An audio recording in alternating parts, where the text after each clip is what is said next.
പ്രിയം അപരന്റെ അധൻ പ്രിയം, സ്വകീയ പ്രിയം അപരപ്രിയം ഇപ്രകാരമാകും. എന്താ അതിനകത്ത് പറഞ്ഞത്? അപരന്റെ പ്രിയമാണ് തന്റെ പ്രിയം. തന്റെ സഹോദരന് ഇഷ്ടപ്പെട്ടതാണ് താനും ഇഷ്ടപ്പെടേണ്ടത്. തന്റെ സഹോദരന് അനിഷ്ടം വരുന്ന ഒരു പ്രവൃത്തിയും നാം ചെയ്യാൻ പാടില്ല. ഈ സഹോദരൻ എന്ന് പറഞ്ഞപ്പോ അവിടെ മുസ്ലിം എന്നോ, അവിടെ ഹിന്ദുവെന്നോ, അവിടെ ക്രിസ്ത്യാനി എന്നോ, അവിടെ മതമുള്ളവനെന്നോ, അവിടെ മതമില്ലാത്തവനെന്നോ, അവിടെ ജൈനനെന്നോ, അവിടെ സിഖുകാരനെന്നോ പ്രിയപ്പെട്ട ഗുരു അവിടെ ഒന്നും പറഞ്ഞിട്ടില്ല. എന്റെ ഭാര്യ ബുർക്ക ധരിച്ചിട്ടാ വരുന്നത്. ഇന്ന് വരെ ഗുരുവായൂർ ക്ഷേത്രത്തിന്റെ നടഭാഗത്തുള്ള ഹോട്ടലിൽ ഇരുന്ന് ഭക്ഷണം കഴിക്കുമ്പോ രുചികരമായ വെജിറ്റേറിയൻ ഭക്ഷണം കഴിക്കുന്ന അവസരത്തിൽ പച്ച ഷാലിട്ട് കറുത്ത തൊപ്പിയിട്ടൊരു മുസൽമാൻ, ബുർക്കയിട്ടൊരു മുസ്ലിം, ഒരു മനുഷ്യൻ ഈ 8 വർഷത്തിന്റെ ഇടയിൽ എന്നോട് വന്നിട്ട് ഛേ എന്നൊരക്ഷരം പോലും പറഞ്ഞിട്ടില്ല. പിന്നെ എവിടെയാണ് മനുഷ്യന്മാർ തമ്മിൽ അകലം? കാരണം അങ്ങനെ പറയാൻ പറ്റാത്ത സ്ഥലങ്ങളാണ് ദൈവം കുടികൊള്ളുന്ന ഇടങ്ങൾ. അങ്ങനെ പറയുന്നവരുടെ ഹൃദയത്തിൽ ദൈവിക ആരാധനയില്ല. നിങ്ങൾ തൊപ്പിവെച്ച് ഷാളണിഞ്ഞ ഒരു ഉസ്താദ് വന്ന് പ്രസംഗിക്കുമ്പോൾ ഇപ്പോൾ ഒരു മതപ്രഭാഷണം കേൾക്കാമെന്നുള്ള ലാഘവത്തോടു കൂടിയായിരിക്കും ഇരിക്കുക. മതപ്രഭാഷണം കേൾക്കേണ്ടവർ പോലും കേൾക്കുന്നില്ല. അപ്പോൾ പിന്നെ നിങ്ങളോട് മതപ്രഭാഷണം പറഞ്ഞിട്ട് കാര്യമില്ല. ഞാൻ പറയാൻ വന്നത്, എൻ്റെ മുമ്പിലിരിക്കുന്ന നിങ്ങളെല്ലാം എൻ്റെ കൂടപ്പിറപ്പുകളാണ്. അത് വെറുമൊരു വാക്കുകൊണ്ടല്ല, വാക്കുകൾക്കപ്പുറം ഹൃദയത്തിൽ നിന്ന് ഉത്ഭവിക്കപ്പെടുന്ന ആത്മാർത്ഥമായ സ്വരനാഥത്തിലൂടെ നിങ്ങളോട് പങ്കുവെക്കുകയാണ്. ഈ പരിപാടിക്ക് എന്നെ ക്ഷണിക്കുമ്പോൾ എനിക്ക് അയച്ചു തന്ന നോട്ടീസിൽ ഒരു 3 ചിത്രം ഞാൻ കണ്ടു. ഒന്നാമത്തെ ചിത്രം ഗണപതിയുടേതായിരുന്നു. ഗണപതിയുടെ ചിത്രത്തിൽ അപ്പം ഞാൻ ആലോചിച്ച് എന്താണ് ഇവിടെ ഞാൻ പറയേണ്ടത്.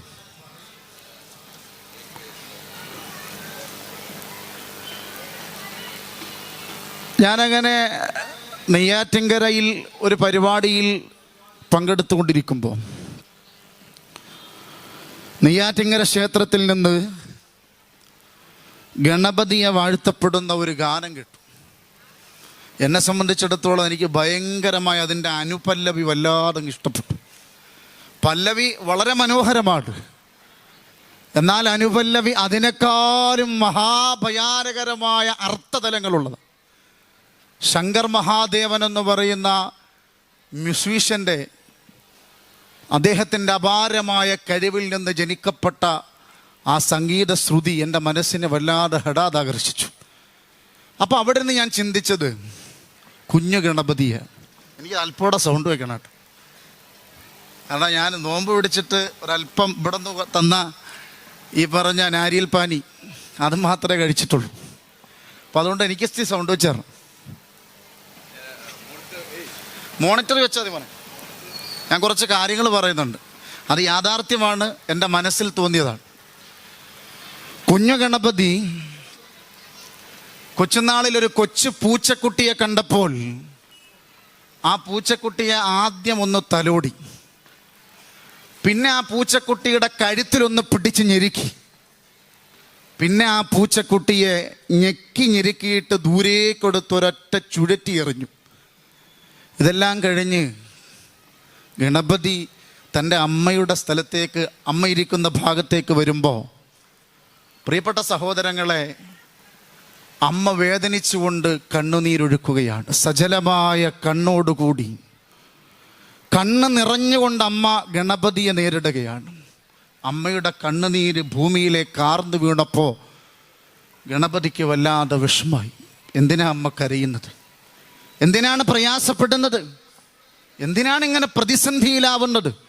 തോരാമഴ പോലെ അമ്മയുടെ കണ്ണുനീരിങ്ങനെ ഒഴുകുന്നത് എന്തിനെന്ന് ചോദിച്ചപ്പോൾ, നീയാണതിന് കാരണമെന്ന് പറഞ്ഞു. ഞാൻ എന്താണ് അമ്മയെ ചെയ്തതെന്ന് ചോദിച്ചപ്പോൾ ഗണപതിയോട് തൻ്റെ അമ്മ പറഞ്ഞു, ആ പൂച്ചക്കുഞ്ഞിനെ നീ ചുഴറ്റി എറിഞ്ഞില്ലേ, അത് വേദനിക്കപ്പെട്ടു. ഞാനാണെന്ന് നീ ഒന്ന് സങ്കല്പിച്ചു നോക്കൂ. എന്നിട്ട് ഗണപതിയുടെ മുഖത്ത് നോക്കി അമ്മ കൊടുത്തൊരു ഉപദേശം, ഈ ലോകത്തുള്ള ഒരു ജീവനെയും ഹനിക്കപ്പെടാനോ വേദനിപ്പിക്കപ്പെടാനോ നമുക്കാർക്കും അവകാശമില്ല. അതുകൊണ്ട് തന്നെയായിരിക്കാം ഗണപതി സർവ്വജീവജാലങ്ങളുടെയും സംരക്ഷകനായി മാറിയത്. ആ അമ്മ കൊടുത്ത പരിഗണനയുടെ, കാരുണ്യത്തിൻ്റെ, സമാധാനത്തിൻ്റെ ആ വിത്ത് ആ ഗണപതിയുടെ ഉള്ളറകളിൽ ജ്യോതിർഗോളമായി മാറിയിരുന്നു. ഞാൻ ആ പാട്ട് കേട്ടപ്പോൾ വല്ലാതെ, നിങ്ങൾക്കറിയാം ആ പാട്ട്, എനിക്ക് വല്ലാതെ ഇഷ്ടമായി ആ പാട്ട്. രണ്ടുപേരും ഞാനിവിടെ പാടും.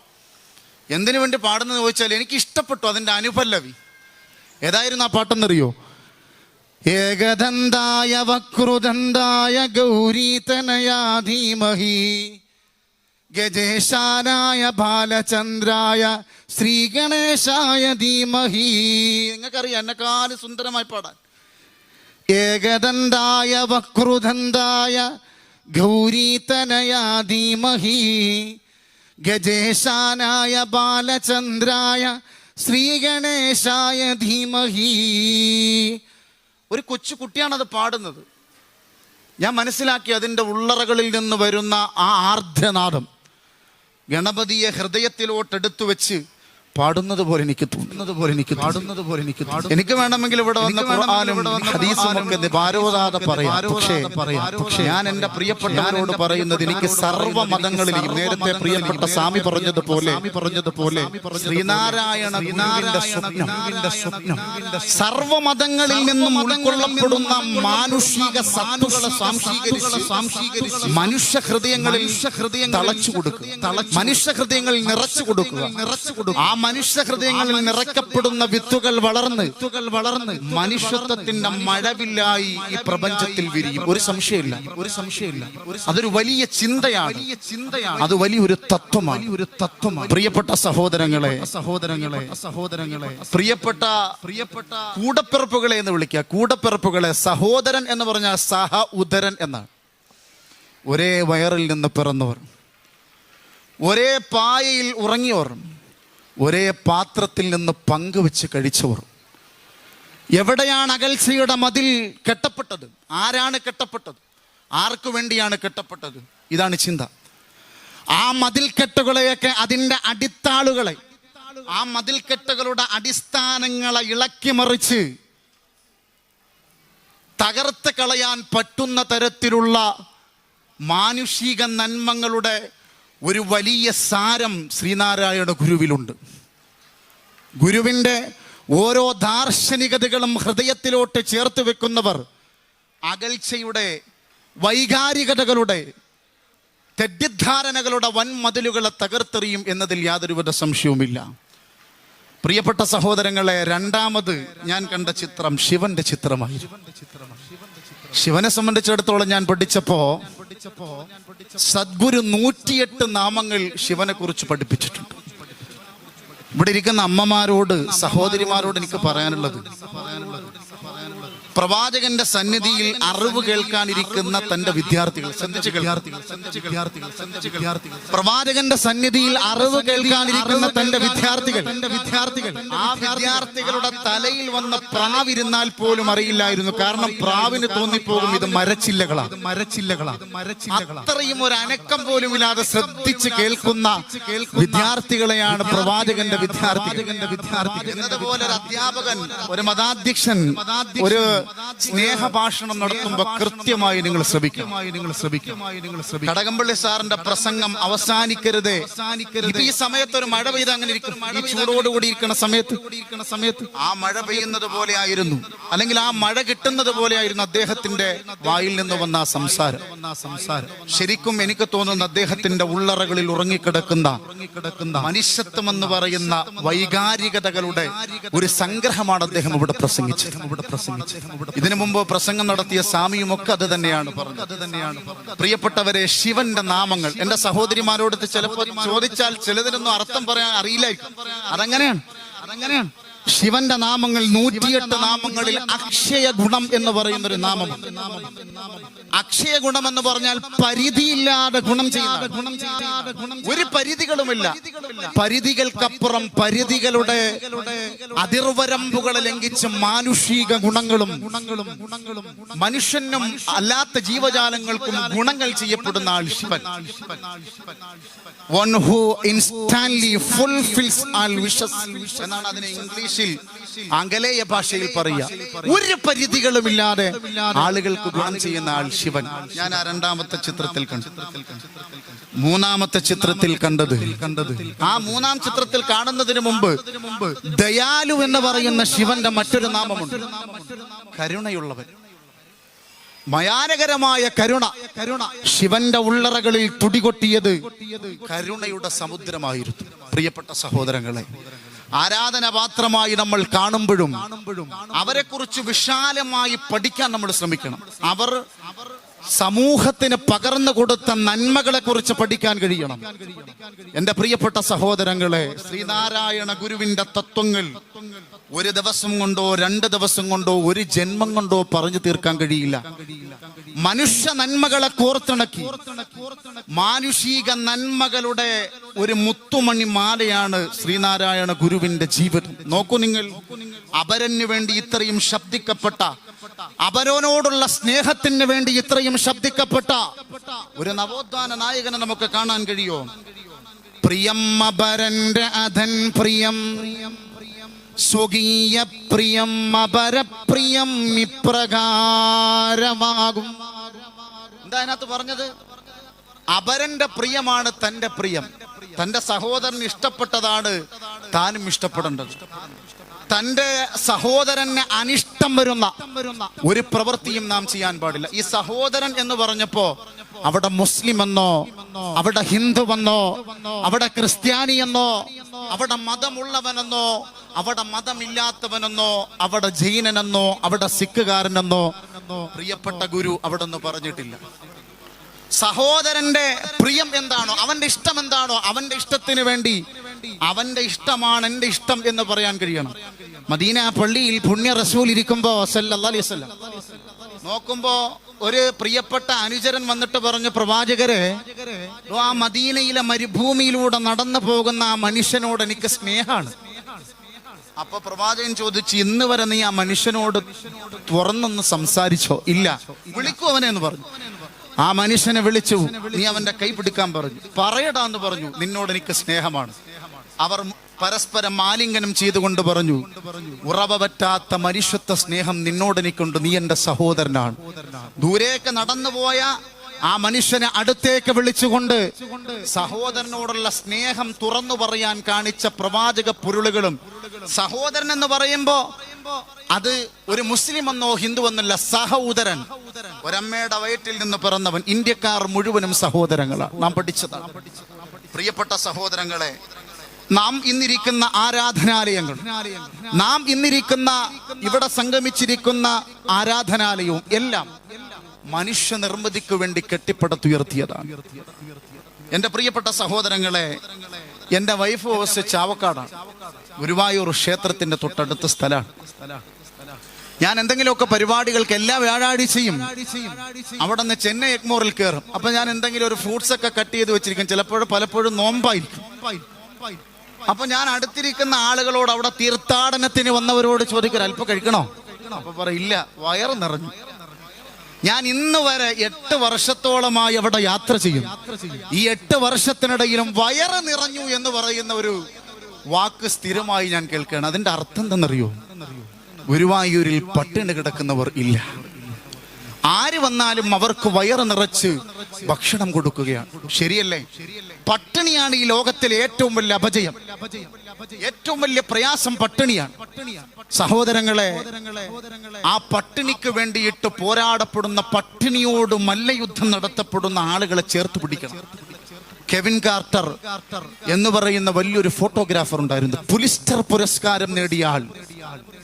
സുഡാനിലെ ഉണങ്ങി ശരീരമൊക്കെ, തന്റെ അസ്ഥിവാരങ്ങൾ മുഴുവനും, അസ്ഥികൾ മുഴുവനും പുറത്തേക്ക് കാണപ്പെടുന്ന രീതിയിൽ പട്ടിണി എന്ന് പറയുന്ന മഹാവിപത്ത് കാർന്നെടുത്ത സുഡാനിലെ ഒരു പട്ടിണി പേക്കോലമായ ഒരു പാവപ്പെട്ട പൊന്നുമോൻ, ആ പ്രിയപ്പെട്ട പൊന്നുമോന്റെ അടുക്കൽ കഴുത അവനെ കടിച്ചു തിന്നാൻ വേണ്ടി നിൽക്കുന്ന ഫോട്ടോ കെവിൻ കാർട്ടർ പകർത്തുകയാണ്.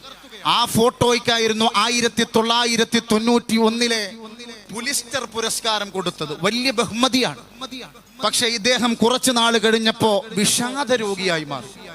ഭയാനകരമായ വിഷാദം. എന്താ കാരണം എന്നറിയോ?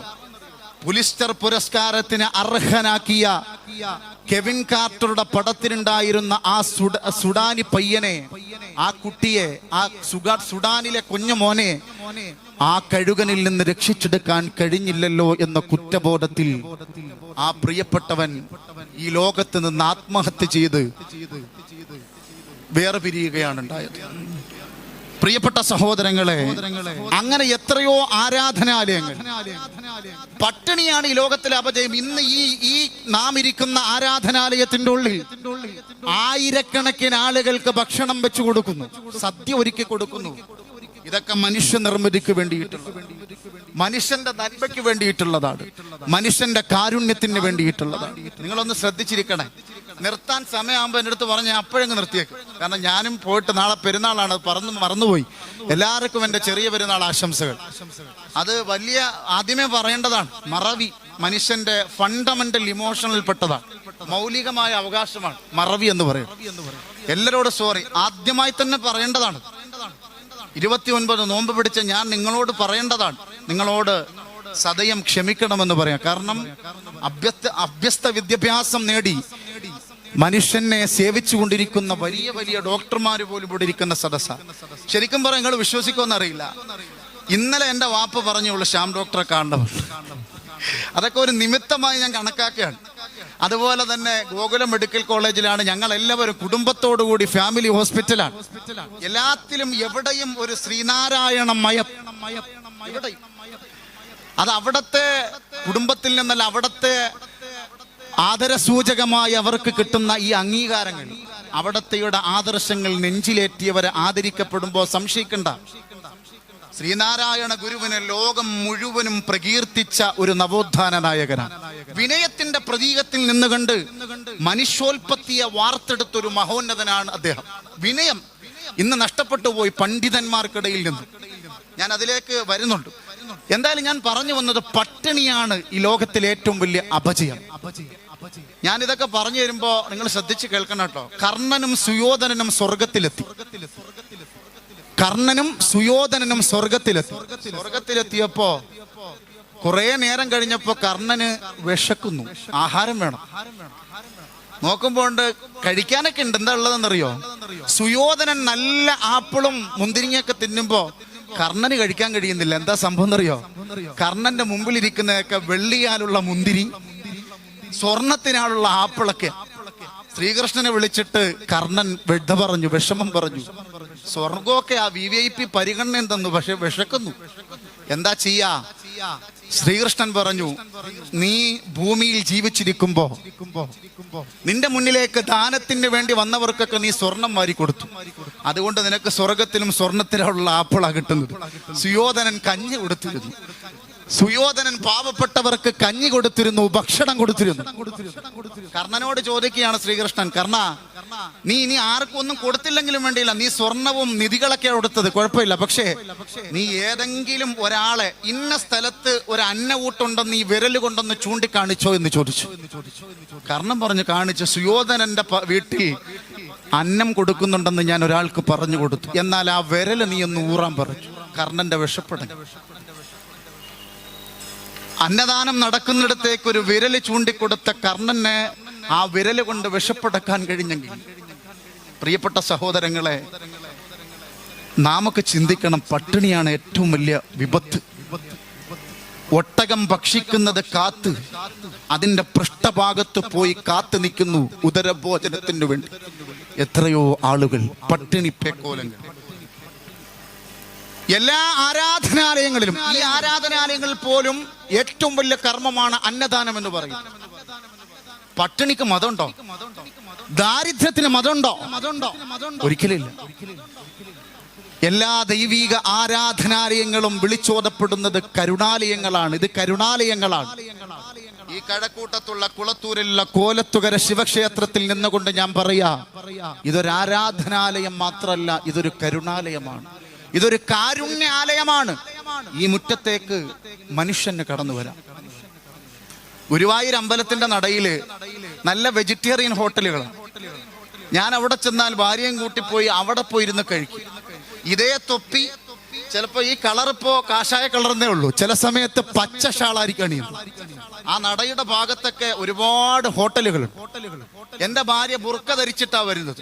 ഇന്ന് വരെ ഗുരുവായൂർ ക്ഷേത്രത്തിന്റെ നടഭാഗത്തുള്ള ഹോട്ടലിൽ ഇരുന്ന് ഭക്ഷണം കഴിക്കുമ്പോ രുചികരമായ വെജിറ്റേറിയൻ ഭക്ഷണം കഴിക്കുന്ന അവസരത്തിൽ പച്ച ഷാലിട്ട് കറുത്ത തൊപ്പിയിട്ടൊരു മുസൽമാൻ, ബുർക്കയിട്ടൊരു മുസ്ലിം, ഒരു മനുഷ്യൻ ഈ 8 വർഷത്തിന്റെ ഇടയിൽ എന്നോട് വന്നിട്ട് ഛേ എന്നൊരക്ഷരം പോലും പറഞ്ഞിട്ടില്ല. പിന്നെ എവിടെയാണ് മനുഷ്യന്മാർ തമ്മിൽ അകലം? കാരണം അങ്ങനെ പറയാൻ പറ്റാത്ത സ്ഥലങ്ങളാണ് ദൈവം കുടികൊള്ളുന്ന ഇടങ്ങൾ. അങ്ങനെ പറയുന്നവരുടെ ഹൃദയത്തിൽ ദൈവിക ആരാധനയില്ല, മറിച്ച് വർഗീയ ആരാധനയാണുള്ളത് എന്നാണ് എനിക്ക് പറയാനുള്ളത്. എങ്ങനെ കഴിയും? പ്രിയപ്പെട്ട ഗുരുവിന്റെ ദർശനങ്ങൾ ഹൃദയത്തിലുള്ള ഒരാളെ സംബന്ധിച്ചിടത്തോളം മതത്തിന്റെ പെൻഡുലത്തിൽ എങ്ങനെ നമുക്ക് കാണാൻ പറ്റും? ഒരാളെ കാണാൻ കഴിയില്ല. പ്രിയപ്പെട്ട സഹോദരങ്ങളെ, ഈ കേരളത്തില് ലിംഗ ബുക്ക് ഓഫ് റെക്കോർഡ്സിൽ കയറിയ, വേൾഡ് റെക്കോർഡിൽ കയറിയ ഒരൊറ്റ ദൈവിക ആരാധനാലയമുണ്ട്.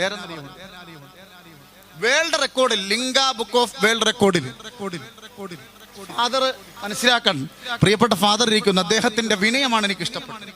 എന്നെ സംബന്ധിച്ചിടത്തോളം വിനയമുള്ളവരെ ഞാനങ്ങ് വല്ലാതെ സ്നേഹിക്കും. അഹങ്കാരികളെ ഞാൻ നോക്കത്തോലുമില്ല. കാരണം അഹങ്കാരികൾ മനുഷ്യ സ്വരൂപികളല്ല. എന്താ പറയാ, ദൈവിക ആരാധന അഹങ്കാരികളുടെ ഹൃദയത്തിൽ ഉണ്ടാവില്ല. ഞാൻ പറഞ്ഞു വന്നത്, വേൾഡ് റെക്കോർഡിൽ ഇടം നേടിയ ഒരു ആരാധനാലയം തൃശ്ശൂരിൽ ഉണ്ട്. ആ ആരാധനാലയം റോക്കി പുണ്യാളന്റെ ആരാധനാലയമാണ്. പൂത്തറയ്ക്കൽ പള്ളി വലിയ ഒരു പള്ളിയാണ്.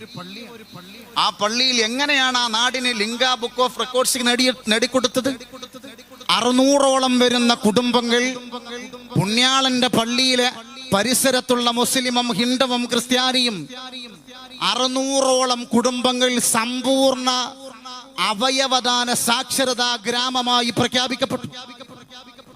ആ മഠത്തിന്റെ അല്ലെങ്കിൽ ആ പള്ളിയുടെ വികാരി അച്ഛൻ്റെ അടക്കമുള്ള പരിശ്രമം കൊണ്ട് 600ഓളം വരുന്ന ചെറുപ്പക്കാരടക്കം, ഉമ്മമാരടക്കം, അമ്മമാരടക്കം 600ഓളം പേർ ഒപ്പിട്ടു അവയവദാനത്തിന് വേണ്ടി. അതുകൊണ്ട് തന്നെ വേൾഡ് റെക്കോർഡിൽ ഇടം നേടിയ ഒരു ദൈവിക ആരാധനാലയമായി ശരിക്കും ദൈവം കുടികൊണ്ടത് ആ സമയത്താണ്. അത് മാത്രമല്ല, ആഴ്ചയിൽ 3000ഓളം വരുന്ന ഡയാലിസിസ് അടക്കമുള്ള പല ഹോസ്പിറ്റലുകളിലെ രോഗികൾക്ക് ഭക്ഷണം കൊടുക്കുകയാണ്. ഇതൊക്കെ ആരാധനാലയങ്ങൾ നൽകപ്പെടുന്ന കാരുണ്യത്തിന്റെ പാഠങ്ങളാണ്. ഇതേ തൃശ്ശൂർ ജില്ലയിൽ കൊടുങ്ങല്ലൂരിലെ ചേരമാൻ പള്ളി, ഇന്ത്യയിലെ ഏറ്റവും നല്ല സുന്ദരമായ ഒരു പള്ളി, പൈതൃകങ്ങളുള്ള പള്ളി. അങ്ങ് മക്കത്തുനിന്ന് കൊണ്ടുവന്ന പല സാമഗ്രികളും കല്ലടക്കമുള്ള പലതും ചരിത്രത്തിന്റെ ഇടം നേടിയ ചേരമാൻ പള്ളിയിൽ വെള്ളിയാഴ്ച ഒരു ബക്കറ്റ് കൊടുക്കാറുണ്ട് പൈസ ഇടാൻ വേണ്ടി. എന്തിനെന്നറിയോ? 200ഓളം വരുന്ന പാവപ്പെട്ട സാധുക്കളായ കുഞ്ഞുങ്ങൾക്ക് വിവാഹം നടത്താൻ. അത് മുസ്ലിമുണ്ട്, ഹിന്ദുവുണ്ട്, മതമുള്ളവനുണ്ട്, മതമില്ലാത്തവരുണ്ട്. കഴിഞ്ഞ വർഷം 200ഓളം വരുന്ന സാധു പെൺകുട്ടികളെ കെട്ടിച്ചേക്കാൻ കഴിഞ്ഞു. നിങ്ങളൊന്ന് മനസ്സിലാക്കണം, ഒരു പെൺകുട്ടി പുരനിറഞ്ഞു നിൽക്കുമ്പോ ഞാൻ ഓർത്തു പോകുന്നു, ആലപ്പുഴയിൽ സ്ത്രീധനത്തിന്റെ വിപത്ത് കാരണം ഒരു വാപ്പ നെല്ലിനടിക്കാൻ വെച്ചിരുന്ന ഒരു വിഷം കുടിച്ചിട്ട് മരിച്ചത്. ആ സമയത്താണ് ചേരമാൻ പള്ളിയിൽ 200ഓളം വരുന്ന പാവപ്പെട്ട പെൺകുട്ടികൾക്ക് കല്യാണം അവിടെ നിന്ന് നടത്താൻ വേണ്ടിയിട്ട് അവർ മുന്നൊരുങ്ങുന്നത്. ആലപ്പുഴ ജില്ലയിൽ കാർത്തികപ്പള്ളി എന്ന് പറയുന്ന ഒരു പള്ളിയുണ്ട്, നിങ്ങൾ കേൾക്കണം, മുസ്ലിം പള്ളി. ആ പള്ളിയുടെ പ്രസിഡന്റാണ് ഡോക്ടർ ഹാമിദ് ഷാലി. അദ്ദേഹത്തിന്റെ ഒരു ആദരിക്കൽ ചടങ്ങിന് ഞാൻ പോയി. അയാൾ ചെയ്തതെന്തെന്നറിയോ? കോവിഡ് രോഗിയായ നാരായണൻ എന്ന് പറഞ്ഞ ഒരു സാധുവായ, നാട്ടിലെ 1 സെന്റ് ഭൂമി പോലും തികച്ചില്ലാത്ത ആ പ്രിയപ്പെട്ടവനെ അടക്കാൻ ഒരു തുണ്ട് ഭൂമിയില്ലാതിരുന്നപ്പോ കാർത്തികപ്പള്ളി ജമാഅത്തിന്റെ പ്രസിഡന്റ് ഡോക്ടർ ഹാമിദ് ഷാലിക്ക് കോള് വരുന്നു. പ്രിയപ്പെട്ട ഇക്ക, ഇങ്ങനെ ഒരു പ്രതിസന്ധി ഉണ്ട്. നാരായണൻ എന്ന് പറയുന്ന പാവപ്പെട്ടൻ ഒരു ദരിദ്ര നാരായണനാണ്. 1 സെന്റ് ഭൂമി പോലും ഈ ഭൂലോകത്തില്ല. എവിടെയാണോ നടക്കാൻ കഴിയുക? കമ്മിറ്റിക്കാരെയൊക്കെ വിളിച്ചു. ഡോക്ടർ ഹാമിദ് ഷാരി ഇവിടെ നിന്ന് പറഞ്ഞു, സമ്മതമാണെങ്കിൽ എന്റെ വീട്ടുവളപ്പിലടക്കാം. ഇന്നും ആലപ്പുഴയിലെ കാർത്തികപ്പള്ളിയിലെ മുസ്ലിം ജമാഅത്തിന്റെ പ്രസിഡന്റ് ഇന്നും അദ്ദേഹമാണ്. അദ്ദേഹം ഒമാൻ നേവിയിലടക്കം ജോലി ചെയ്ത ആളാണ്. ആ മനുഷ്യനെ രമേശ് ചെന്നിത്തല അടക്കമുള്ള രാഷ്ട്രീയ നേതാക്കന്മാർ, വലിയ മന്ത്രിമാരൊക്കെ വരുന്ന സദസ്സിൽ അവിടെ മുഖ്യ പ്രഭാഷണം ഞാനായിരുന്നു. ആ പ്രിയപ്പെട്ടവൻ ചെയ്തതെന്നറിയോ? തന്റെ വീട്ടിന്റെ വളപ്പ് ഒരു മുസൽമാനായ മനുഷ്യൻ തന്റെ വീട്ടുവളപ്പിൽ നാരായണൻ അവസാനമായി മയങ്ങാനുള്ള 6 അടി മണ്ണ് കൊടുത്തു. ഇത് ചെറിയൊരു ന്യൂസായിട്ട് നമുക്ക് തോന്നാൻ പറ്റുമോ? അവഗണിക്കാൻ പറ്റുമോ? നിരാകരിക്കാൻ പറ്റുമോ? മനുഷ്യ മനസ്സുകളിൽ അത് എന്തുകൊണ്ടെന്നറിയോ അങ്ങനെ തോന്നിയത്? ഒരു യഹൂദന്റെ മയ്യത്ത് ചുമന്നു കൊണ്ടുപോകുമ്പോ മദീന പള്ളിയുടെ ഉമ്മറപ്പടിയിൽ ഇരിക്കുമ്പോ പുണ്യ റസൂല് ചാടി എഴുന്നേൽക്കുകയാണ്. സല്ലല്ലാഹു അലൈഹി വസല്ലം മൂപ്പര് ചാടി എഴുന്നേൽക്കുകയാണ്. റസൂലുള്ളാഹ് മുഹമ്മദ് നബി ചാടി എഴുന്നേറ്റപ്പോ തന്റെ അനുചരന്മാർ ചോദിച്ചു, നബി അതൊരു മുസ്ലിമിന്റെ മയ്യത്തല്ല, അതൊരു യഹൂദിയുടെ മയ്യത്താ. പുണ്യ നബി അവിടെ നിന്ന് പറഞ്ഞത് അതൊരു യഹൂദന്റെ മയ്യത്തായിരിക്കാം, പക്ഷെ അതൊരു മനുഷ്യന്റെ മയ്യത്താ, അതൊരു മുസ്ലിമിന്റെ മയ്യത്തല്ല. ഓക്കെ, പക്ഷെ ആ കൊണ്ടുപോകുന്നത് ഒരു മനുഷ്യനെയാണ്. മനുഷ്യന്റെ മയ്യത്ത് കൊണ്ടുപോകുമ്പോ ഒന്ന് എഴുന്നേറ്റ് ആദര സൂചകമായി നിൽക്കണം എന്ന് പഠിപ്പിച്ചു കൊടുത്തു മനുഷ്യത്വത്തിന്റെ ബാലപാഠങ്ങൾ മുഹമ്മദ് നബി. അതേപോലെ തന്നെ ബൈബിൾ അവിടെ നിന്ന് പറയാണ്, ഹൃദയം ഒരു പലകയാണ്. ബൈബിൾ ഹൃദയം ഒരു പലകയാണ്. ശരിക്കും ഒരു പലകയല്ലേ? ആ പലകയിൽ അഴുക്ക് കൊണ്ട് ചേക്കുമ്പോഴാ പ്രശ്നം. ആ പലകയിൽ കാരുണ്യം എഴുതി കഴുത്തിൽ തൂക്കമിടണമെന്ന് യേശുക്രിസ്തു പറയാണ്. ഹൃദയമാകുന്ന പലകയിൽ കാരുണ്യത്തെ എഴുതി കഴുത്തിലേക്ക് തൂക്കപ്പെടണം. യേശുവും തന്റെ ശിഷ്യന്മാരും നടന്നു വരുമ്പോ ഒരാട്ടിൻകുട്ടി ചത്തു കിടക്കുക. തന്റെ ശിഷ്യന്മാരവിടെ നിന്ന് ചിരിച്ചു. യേശു നോക്കിയിട്ട് പറഞ്ഞു, ഹാ എത്ര മനോഹരം അതിന്റെ പല്ലുകൾ. ചതഞ്ഞരഞ്ഞ് പീസ് പീസായി കിടക്കുന്ന അതിന്റെ തല മാത്രം, ഉടല് വേറെയും തല മാത്രവും.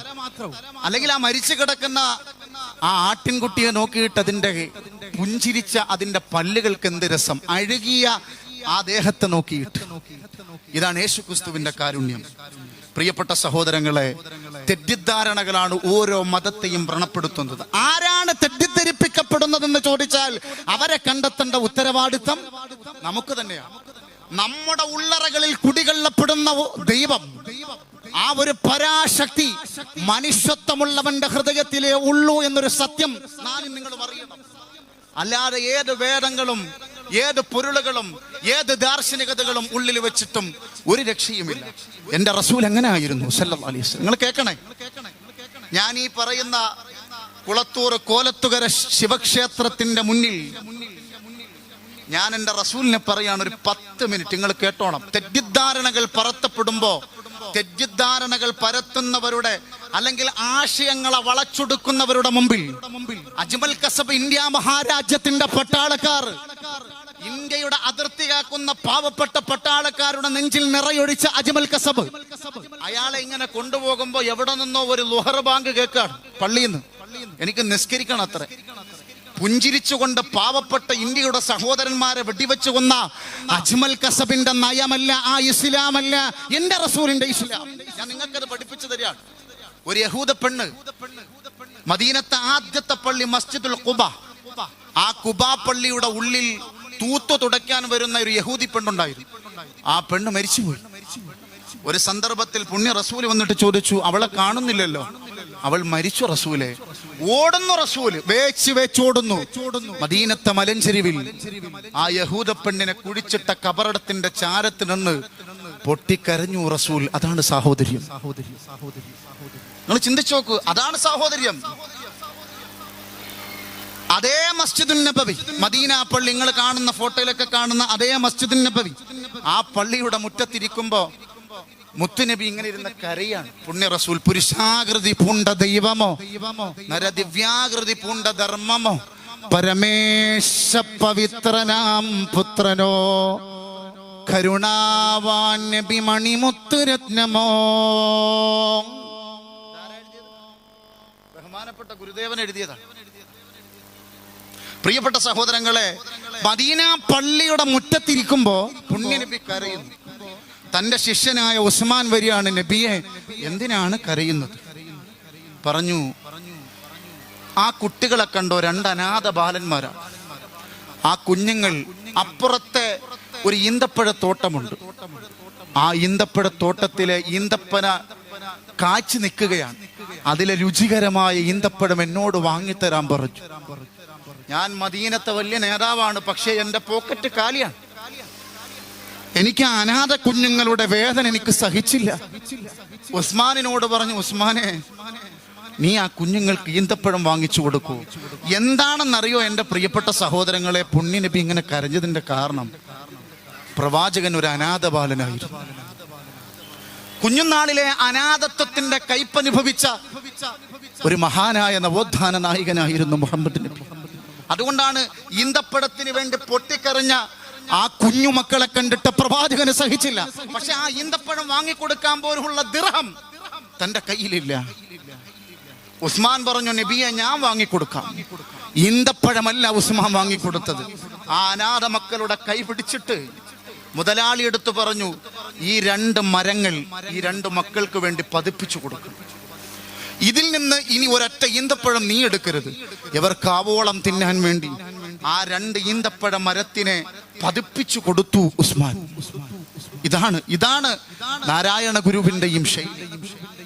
ഒരു പൂച്ച താനിട്ടിരിക്കുന്ന, ഞാനും അച്ഛനൊക്കെ ഇട്ടിരിക്കുന്ന ഈ വെള്ള വസ്ത്രം, ഇത് വെള്ളയല്ല, ഇത് വേറെ കളറാ. ഞാൻ വന്നപ്പോ വെള്ളം ഈ കളറായൊന്നും അറിയില്ല. ഞാൻ ഇട്ടത് മാറിപ്പോയതാ, പെട്ടെന്ന് ധൃതിയായിപ്പോ. അപ്പോ ഈ വെള്ള ശുഭവസ്ത്രത്തിന്റെ നീള വസ്ത്രത്തിൽ ഒരു പൂച്ചക്കുട്ടി കയറിയിരിക്കുക നബിതങ്ങളുടെ പുണ്യ നബിയുടെ ശരീരത്ത്. ഉറങ്ങി, കൊച്ചു പൂച്ച. അതിന്റെ ഉറക്കം കണ്ടിട്ട് പ്രവാചകന് ഉണർത്താൻ കഴിഞ്ഞില്ല. പള്ളിയിൽ ബാങ്ക് കൊടുത്തു, നമസ്കരിക്കണം. എന്താ ചെയ്യാ? പെട്ടെന്നൊരു കത്രിക കൊണ്ടുവരാൻ പറഞ്ഞു. ആ പൂച്ച ഉറങ്ങുന്ന ഭാഗം കട്ട് ചെയ്തിട്ട് ആ മൃദുലത്തോടുകൂടി ആ തുണി, ആ കട്ട് ചെയ്ത തുണിയിൽ വെച്ച് പൂച്ചയെ ഉറക്കിയ റസൂൽ. മദീന പള്ളിയുടെ പരിസരത്ത് ഒരു പൂച്ച പ്രസവിച്ചു കിടന്നു. ആ പ്രസവിച്ച പൂച്ചയെ തന്റെ അനുയായികൾ അടിച്ചോട്ടിക്കാൻ പോയപ്പോ, അരുതരുത്, ആ അമ്മയെ നിങ്ങൾ തുടരുത്. എന്താ പറഞ്ഞത് പ്രവാചകൻ? അരുതരുത്, അതൊരു അമ്മയാണ്, അതവിടെ കിടന്നട്ടെ. ഒരു യുദ്ധം കഴിഞ്ഞ് വരുമ്പോ ടെന്റ് പൊളിക്കുന്ന സമയത്ത് യുദ്ധത്തിൽ ആ ടെന്റിന്റെ മുകളിൽ പ്രാവ് മുട്ട വെച്ചിരിക്കുകയാണ് വിരിയിക്കാൻ. പ്രവാചകൻ പറഞ്ഞു, ഈ ടെന്റ് പൊളിക്കണ്ട, നിങ്ങൾ 4 പേരിവിടെ ഇരിക്കണം, 4 പേരിവിടെ കാവലിരിക്കണം. അത് വിരിഞ്ഞ് കുഞ്ഞുങ്ങൾ പുറത്തിറങ്ങി പറക്കമുട്ടുന്നത് വരെ നിങ്ങൾ കാവൽ കിടക്കണം. ഈ ശൈലിയോടുകൂടി തന്നെ ഇത് പഠിച്ചത് കൊണ്ടായിരിക്കാം ദുബൈയുടെ ഭരണാധികാരിയായ ഷെയ്ഖ് സായിദ്, നീതിമാനായ ഭരണാധികാരി, അദ്ദേഹത്തിന്റെ ഇന്ത്യ മഹാരാജ്യത്തിലെ റുപ്പിയുടെ കണക്കനുസരിച്ച് 250 കോടി രൂപയുടെ ഒരു പ്രവർത്തനം നടക്കുകയാണ്. നോക്കുമ്പോ ഇതുപോലെ പ്രാവ് മുട്ട വിരിക്കാൻ വേണ്ടി കാത്തിരിക്കുകയാണ്. 250 കോടി രൂപയുടെ പ്രവർത്തനം. ഇതേ ഷെയ്ഖ് സായിദ് പറഞ്ഞ്, സ്റ്റോപ്പ്, ഇത് വിരിയുന്നത് വരെ ഇനി ഇതിനകത്ത് പണിയൊന്നും വേണ്ട. പ്രിയപ്പെട്ട സഹോദരങ്ങളെ, എല്ലാവരിലും ഈ ഒരു വലിയ ശാന്തതയുണ്ട്. പ്രിയപ്പെട്ട അച്ഛന്റെ സംസാരം കൂടെ കേട്ടിട്ട് ഞാൻ പോകുള്ളൂ. അതുകൊണ്ട് അച്ഛൻ പോകരുത്. എനിക്ക് ഇഷ്ടപ്പെട്ട ഒരു ഫാദറാണ്, എല്ലാവരും എനിക്കിഷ്ടമാണ്. ഹൃദയത്തിന്റെ ഉള്ളറകളിൽ മതം 2 അക്ഷരമാണ്. മതം ദായിപ്പോയ മതാവും, അത് ആനക്കിളകുന്നത്. ആനയ്ക്ക് മതമിളയാൽ ചങ്ങലക്കിടാം, പക്ഷെ ചങ്ങലയ്ക്ക് മതമിളയ എന്ത് ചെയ്യാം? അതായത് മതാനുചാരത്തോടുകൂടി അധ്യക്ഷന്മാർക്ക് മതമിളയ എന്ത് ചെയ്യാം? ആനയ്ക്ക് മതമിളയാൽ ചങ്ങലക്കിടാം, ചങ്ങലയ്ക്ക് മതമിളയാൽ ഒന്നും ചെയ്യാൻ കഴിയില്ല. പ്രിയപ്പെട്ട സഹോദരങ്ങളെ, ഞാനിത് പറയാൻ കാരണം, അയൽവാസിക്ക് വേണ്ടി സ്നേഹം പങ്കുവിട്ട് കൊടുക്കുന്നവരാണ് വിശ്വാസി. അത് തന്നെയാണ് ശ്രീനാരായണ ഗുരുവും പഠിപ്പിച്ചിട്ടുള്ളത്. തന്റെ സഹോദരന്റെ പ്രിയമാണ് തന്റെ പ്രിയമെന്ന് പഠിപ്പിച്ച തുല്യതയില്ലാത്ത ആദർശം. സഹൽ എന്ന് പറയുന്ന പ്രവാചകന്റെ ഒരു സ്നേഹനിധിയായ ശിഷ്യനുണ്ടായി. കേൾക്കണം ഈ കഥ, ഞാൻ പറഞ്ഞു നിർത്താം. ഈ സഹലിന്റെ തൊട്ടപ്പുറത്ത് സഹലിനെ കൃത്യമായി ദിവസവും രാവിലെ അലാറം വെച്ച് എഴുന്നേറ്റ് സഹലിന്റെ വീട്ടിലേക്ക് ഈ വേസ്റ്റുകൾ എറിയപ്പെടുന്ന ഒരു മനുഷ്യനുണ്ടായി. വർഷങ്ങളോളം ആ സാധു തന്റെ മക്കളെയോ ഭാര്യയോ ആരും അറിയിക്കാതെ അഴുകി വൃത്തിഹീനമായ വേസ്റ്റുകൾ തന്റെ കൈകൊണ്ട് സംസ്കരിച്ചു. ഒരു ദിവസം സഹിലിന് അസുഖം ബാധിച്ചു. ആരോഗ്യമൊക്കെ പോയി രോഗശയ്യയിലായി. എഴുന്നേറ്റ് നടക്കാൻ പറ്റാതായപ്പോ തന്റെ മകനടുത്ത് പറഞ്ഞു, അപ്പുറത്തെ വീട്ടിലെ ആ ജൂതനായ സഹോദരനെ ഇനി വിളിച്ചോണ്ട് വന്നു, ഒന്നിരിക്കണം നിങ്ങൾ. അവന്റെ കൈ പിടിച്ചിട്ട് പറഞ്ഞു, വർഷങ്ങളായി ഞാനൊരു കാര്യം നിർവഹിച്ചുകൊണ്ടിരിക്കുന്നു. നിങ്ങൾ എന്നോട് എതിര് കാണിച്ചുകൊണ്ട് എൻ്റെ വീട്ടിൻ്റെ ഉമ്മറപ്പടിയിലേക്ക് നിങ്ങൾ എടുത്തെറിയുന്ന വേസ്റ്റുകൾ എൻ്റെ കൈ കൊണ്ട് ഞാൻ ശുദ്ധീകരിച്ചു. പക്ഷേ എനിക്ക് ആ സഹനമുണ്ടായി. വളർന്നു വരുന്ന ഈ തലമുറയ്ക്ക് ചിലപ്പോൾ സഹനം ഉണ്ടാവൂല. എന്തെങ്കിലും ഒരു വാക്കുകൊണ്ടെങ്കിലും നിങ്ങളെ ഉപദ്രവിച്ചാൽ, ഒരു വാക്കുകൊണ്ടെങ്കിലും നിങ്ങളോട് എന്തെങ്കിലും ഒരു ദ്രോഹത്തിന്റെ ഒരു വാക്ക് പറഞ്ഞാൽ എനിക്കത് വിഷമാണ്. അതുകൊണ്ട് നിങ്ങൾ ഇനി അതൊന്ന് സ്റ്റോപ്പ് ചെയ്തുകൂടെ, ഒന്ന് ആലോചിക്കൂ എന്ന് പറഞ്ഞു. എൻ്റെ അവസ്ഥ കണ്ടില്ലേ? ഈ പലകയിൽ ഞാൻ ഒറ്റയ്ക്ക് കിടക്കുകയാണ്, എൻ്റെ മകൻ മാത്രമാണ് സഹായം. ആ ജൂതനായ മനുഷ്യൻ കൈപിടിച്ചിട്ട് പൊട്ടിക്കരഞ്ഞുകൊണ്ട് പറഞ്ഞു, സഹലേ, വർഷങ്ങൾ കൊണ്ട് നിന്റെ വീട്ടിലേക്ക് അഴുകിയ വേസ്റ്റുകൾ ഞാൻ എടുത്തെറിയുമ്പോ എന്നെ ഒരു അക്ഷരം കൊണ്ട് പോലും നീ ഉപദ്രവിച്ചിട്ടില്ല. നിനക്ക് ഈ സഹനം എവിടെ നിന്ന് കിട്ടി? സഹല് പറഞ്ഞു, മദീനയുടെ ഉമ്മറപ്പടിയിൽ തന്റെ ശിഷ്യഗണങ്ങൾക്ക് നുകർന്നു കൊടുത്തു. സ്വന്തം സ്വത്തവകാശം വീതിച്ചു കൊടുക്കാൻ ദൈവകൽപ്പന ഉണ്ടായിരുന്നെങ്കിൽ അയൽവാസിക്ക് കൂടി സക്കാത്ത് കൊടുക്കാൻ കൽപ്പിച്ചേനെ എന്ന് പ്രവാചകൻ സല്ലല്ലാഹു അലൈഹി വസല്ലം തങ്ങൾ പറയാം. അത്രത്തോളം ബന്ധമാണ് അയൽ ബന്ധം. സഹോദരങ്ങളെ, ആ ഒരു സഹനശക്തി നമ്മുടെ ഹൃദയത്തിലും ഉണ്ടാകട്ടെ. പ്രവാചകന്റെ മാർഗത്തിലേക്ക് ശിവനും ഗണപതിയും എല്ലാ ദൈവങ്ങളും നമ്മളോട് ഓടുന്നതും മനുഷ്യത്വമാണ്. മനുഷ്യത്വരഹിതമായ ഒരു പ്രവർത്തനവും നമ്മളിൽ നിന്നുണ്ടാവാൻ പാടില്ല. ഡോക്ടർ സോമർവെൽ ഏറ്റവും വലിയൊരു സർജനാണ്. അദ്ദേഹം തിരുനെൽവേലിയാണോ നാഗർകോവിലോ ഏതോ തമിഴ്നാടിൻ്റെ ഒരു സ്ഥലത്ത് അദ്ദേഹം ഒരു സർജറിക്ക് വന്നു. വെളുവെളുത്ത ശരീരങ്ങൾ ലണ്ടനിലും ഓസ്ട്രേലിയയിലും ഒക്കെ അറുത്തുകീറി അതിൽ നിന്നുള്ള രോഗാണുക്കളെ, രോഗം ബാധിച്ച മാംസദളങ്ങളെ എടുത്ത് കളയുന്നതിൽ വൈദഗ്ധ്യത നേടിയ ആ ഡോക്ടർ സോമർവെല്ല് പറയാണ്, തമിഴ്നാട്ടിൽ വന്ന് കറുത്ത് കരിക്കട്ട പോലെ ഇരിക്കുന്ന പ്രിയപ്പെട്ട സഹോദരന്മാരുടെ ശരീരം ഞാൻ അറുത്തു കീറി. അതിൽ നിന്ന് ഹൃദയത്തെയും മറ്റുമൊക്കെ ഞാൻ നോക്കി. വെളുത്ത് വെള്ളാരം കല്ല് പോലെ എൻ്റെ ലണ്ടൻകാരൻ്റെയും ഇംഗ്ലണ്ടുകാരൻ്റെയും അതേ ശരീരത്തിന്റെ അതേ രൂപം, അതേ ചർമ്മം, അതേ ഹൃദയത്തിന്റെ ആഴം, അതേ ഹൃദയത്തിന്റെ വ്യാപ്തി, ഓരോ അവയവങ്ങളും ഒരേ രീതിയിൽ, ഒരേ ശൈലിയിൽ. അപ്പോഴാണ് കറുപ്പ് വിവാദം ഓർമ്മ വരുന്നത്. പുണ്യ നബി സല്ലല്ലാഹു അലൈഹി വസല്ലം കഅബ ഇന്ന് കാണുന്ന മക്കത്ത് പോലെ എല്ലാവരും ഇങ്ങനെ ചെയ്യുന്ന ആ കർമ്മം കണ്ടിട്ടില്ലേ? അതിൽ ആദ്യമായി കയറി ബാങ്ക് മുഴക്കാൻ പറഞ്ഞത് കാപ്പിരിയായ ബിലാലിനോടായി. കറുകറുത്തൊരു ബിലാൽ, എന്നെക്കാളും കറുപ്പായിരുന്നു, എന്നെക്കാളും കറുപ്പായ കരിക്കട്ട പോലെയുള്ള ബിലാൽ, വെളുത്ത് വെള്ളാരം കല്ല് പോലെയുള്ള തന്റെ ശിഷ്യഗണങ്ങൾ നിൽക്കുമ്പോഴും ബിലാലെ കേറടാ, ബാങ്ക് മുടക്കടാ, ആ കറുപ്പിനെ ബഹുമാനിച്ചു. പ്രിയപ്പെട്ട സഹോദരങ്ങളെ, എനിക്ക് നിങ്ങളോട് പറയാനുള്ളത്, കുടിക്കുന്ന ജലത്തിന് മതമില്ല. എന്താ? കുടിക്കുന്ന ജലത്തിന് മതമില്ല, പട്ടിണിക്ക് മതമില്ല, ശ്വസിക്കുന്ന വായുവിനും മതമില്ല, ശ്വസിക്കുന്ന വായുവിനും മതമില്ല. മരിച്ചാൽ മുസ്ലിമിനെ മയ്യത്തെന്ന് പറയും, മറ്റുള്ളവർ ശവമെന്ന് പറയും. മരിച്ചാൽ സന്തൂക്ക് പെട്ടിയെന്ന് നമ്മൾ പറയും, മറ്റുള്ളവർ ശവമഞ്ചെന്ന് പറയും. ഇതിലപ്പുറം എന്തെങ്കിലും പറയുന്നുണ്ടോ? ഒന്നുമില്ല. അതുകൊണ്ട് എൻ്റെ പ്രിയപ്പെട്ട സഹോദരന്മാരെ, മതത്തിന്റെ വേലികൾ അറ്റുകൊണ്ട് മനുഷ്യത്വത്തിന് വേണ്ടി, സാഹോദര്യത്തിന് വേണ്ടി നമ്മൾ നിലകൊള്ളുക. നമ്മുടെ ഇടയിലുള്ള സാഹോദര്യത്തെ തകർത്താൻ ശ്രമിക്കപ്പെടുന്ന, നമ്മുടെ ഇടയിൽ ഹൈന്ദവ മുസ്ലിം ക്രൈസ്തവ സാഹോദര്യത്തെ, സർവമത സൗഹാർദ്ദത്തെ തച്ചു തകർക്കാൻ കാത്തിരിക്കുന്ന കഴുക കണ്ണുകളെ തിരിച്ചറിഞ്ഞ് ചെവിക്ക് പിടിച്ച് പുറത്തു കളയുന്ന കാലത്തോളം ഒരു മതത്തിനും ശാന്തി ലഭിക്കില്ല. ഒരു വേദം കൊണ്ടും മനുഷ്യന്റെ ഹൃദയത്തിൽ ശാന്തി ലഭിക്കില്ല. ശാന്തതയുടെ ഈ മഹാതീരം ഇനിയും ആവർത്തിക്കട്ടെ എന്ന് പറഞ്ഞ് ഞാൻ എൻ്റെ വാക്കുകളിൽ നിന്ന് വിരാമം കുറിക്കുന്ന ഈ സദസ്സിന് 1000 ആശംസകളും ഇവിടെ വന്നിരിക്കുന്ന അമ്മ പെങ്ങന്മാർക്ക്, സഹോദരന്മാർക്ക്. അമ്മ പെങ്ങന്മാരെന്ന് പറയുമ്പോൾ അങ്ങനെ തന്നെയാ പറയുന്നത്.